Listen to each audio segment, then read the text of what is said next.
आज हम लोग समझने का प्रयास करेंगे प्रस्तावना। प्रस्तावना एक बहुत ही महत्वपूर्ण पार्ट है संविधान का, और ये चीज हमें सभी को याद रखना चाहिए। ठीक है, प्रस्तावना क्या है? हम भारत के लोग भारत को एक संपूर्ण प्रभुत्व संपन्न समाजवादी पथनिरपेक्ष लोकतंत्रात्मक गणराज्य बनाने के लिए तथा उसके समस्त नागरिकों को सामाजिक, आर्थिक और राजनीतिक न्याय, विचार अभिव्यक्ति, विश्वास, धर्म और उपासना की स्वतंत्रता, प्रतिष्ठा और अवसर की समानता प्राप्त करने के लिए तथा उन सब में व्यक्ति की गरिमा और राष्ट्र की एकता और अखंडता सुनिश्चित करने वाली बंधुता बढ़ाने के लिए दृढ़ संकल्प होकर हम अपनी संविधान सभा में आज तारीख 26 नवंबर 1949 ईस्वी मिति मार्क्सिस्ट शुक्ला सप्तमी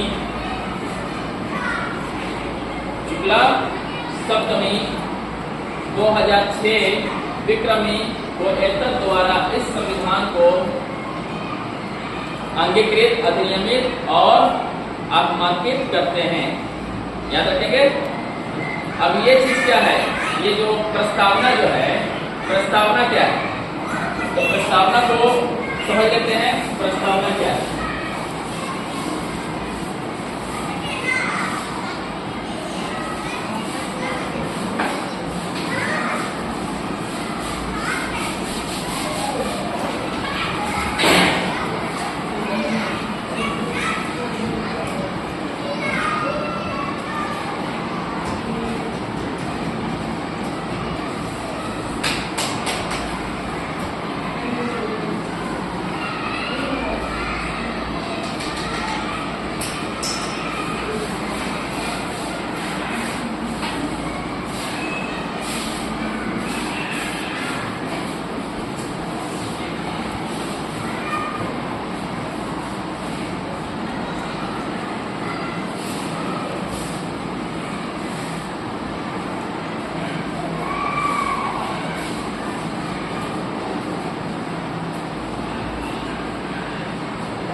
क्या है ये जो दस्तावेज है, ये जो प्रस्तावना है, क्या है? किसी दस्तावेज, भाषण या कार्य करने के लिए, किसी भाषण या कार्य करने के लिए प्रारंभिक कथन है या क्या है? परिचय है।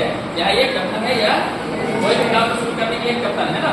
कथन या परिचय है जो उसके मूल उद्देश्यों, दर्शन और आकांक्षाओं को संक्षेप में समझाता है। कौन? ये प्रस्तावना है ना, प्रस्तावना। अब जो है सवाल उठता है कि प्रस्तावना कैसे लाया गया? ये प्रस्तावना जो उद्देशिका कैसे लाया गया, है ना? तो इसके पीछे क्या लॉजिक रहा है, ये समझेंगे।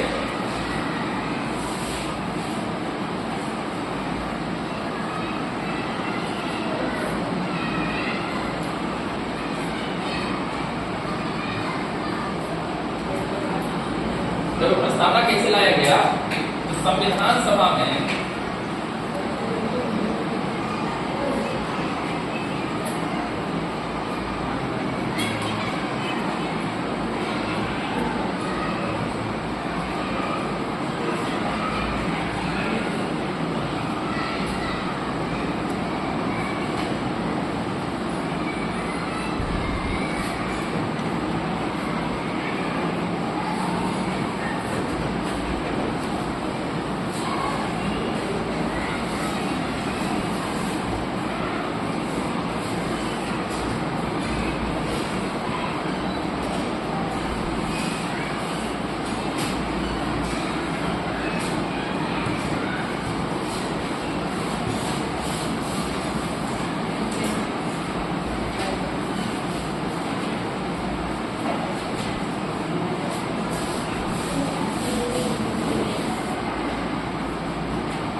समझो क्या है, प्रस्तावना कैसे लाया गया। तो संविधान सभा में समझो पंडित जवाहरलाल नेहरू ने 13 दिसंबर 1946 को एक उद्देशिका पेश किया था कि किस प्रकार का संविधान बनना है, किस प्रकार का संविधान बनना है। उसी उद्देशिका जो प्रस्ताव पेश किया गया था, उसी को संविधान निर्माण के अंतिम चरण में ये प्रस्तावना को क्या किया गया, संविधान में शामिल किया गया। इसी कारण से जो है प्रस्तावना को क्या कहा जाता है, उद्देशिका भी कहा जाता है। इसको उद्देशिका भी नाम दिया गया। क्यों दिया गया है, क्योंकि ये प्रस्ताव पेश किया गया था पंडित जवाहरलाल नेहरू के द्वारा कब, 13 दिसंबर 1946 को, है ना, 1946 को। हालांकि ये बोला जाएगा फिर प्रस्तावना को संविधान में कब अपनाया गया, तो 26 नवंबर 1949। कब, 26 नवंबर 1949। और इसी दिन अपना भारतीय संविधान भी बनकर तैयार हो गया था ना। भारतीय संविधान बनकर तैयार कब हुआ था, 26 नवंबर 1950 को। पूरे भारत में कब लागू कर दिया गया था, 26 जनवरी 1950। यहाँ तक क्लियर हो गया। चलिए कि प्रस्तावना जो है कहाँ से आया, ये कहाँ से लिया गया है ना।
क्या है प्रस्तावना का जो विचार है, प्रस्तावना का विचार या प्रस्तावना कहाँ से लिया गया, तो अमेरिका के संविधान से। और प्रस्तावना की भाषा ऑस्ट्रेलिया के संविधान से लिया गया है ना।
पत्र भी कहा गया है, संविधान की आत्मा भी कहा गया है, हमारे दीर्घकालीन सपना भी कहा गया है ना। संविधान की कुंडली आदि नामों से भी जाना जाता है। अब कौन संविधान का परिचय पत्र कहा, कौन संविधान की आत्मा कहा, कौन हमारी दीर्घकालीन सपना कहा, है ना। संविधान की कुंडली कौन कौन कहा, इसको अब हम लोग समझेंगे और लिखेंगे, ठीक है।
ठीक है, जो है एन ए पालकीवाला ने प्रस्तावना को क्या कहा? संविधान का परिचय पत्र। संविधान का परिचय पत्र प्रस्तावना को किसने कहा? N A Palkhivala. ठीक है, प्रस्तावना को संविधान का परिचय पत्र किसने कहा? N A Palkhivala. और अलादे कृष्ण स्वामी अय्यर ने क्या कहा प्रस्तावना को? हमारे दीर्घकालीन विचारों का सपना। हमारे दीर्घकालीन विचारों का सपना प्रस्तावना को किसने कहा? अलादे कृष्ण स्वामी अय्यर, है ना। और के एन मुंशी ने क्या कहा? प्रस्तावना को संविधान की कुंडली कहा। संविधान की कुंडली प्रस्तावना को किसने कहा? के एन मुंशी ने। और ठाकुर दास भार्गव ने प्रस्तावना को संविधान की आत्मा कहा है। संविधान की आत्मा किसने कहा? ठाकुर दास भार्गव। और संविधान निर्माता डॉक्टर बी आर अम्बेडकर ने अनुच्छेद 32 यानी संवैधानिक उपचारों का अधिकार को क्या कहा? संविधान की आत्मा कहा है ना।